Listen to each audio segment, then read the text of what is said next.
Kultant nisħajjen li l-vera vittma isir l-akkużat u l-vera akkużat isir il-vittma. Kulħadd jinsan il-vera vittma hija dik li ġiet mirduma f'dara stess u l-familja tagħhom għadhom ibatu l-konsegwenzi.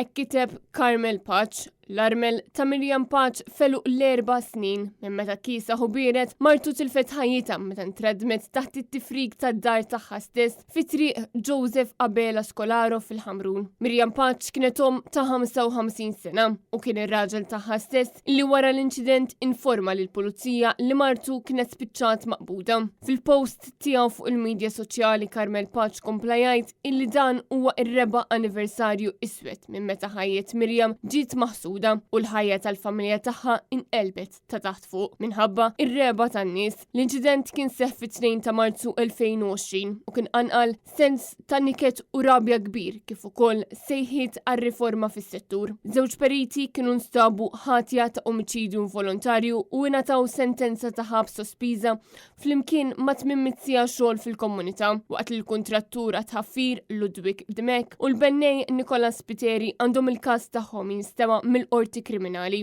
Minn dak iż-żmien l-hawn għexieren ta' inċidenti oħra fil-kostruzzjoni ħallew vittmi oħra fosthom Gian Paul Sofija, però minkejja dan kollu ħadd għadu ma refa' responsabilità politika la għall-mewt ta' Miriam Patch u lanqas għall-mewta traġika ta' Gian Paul Sofija.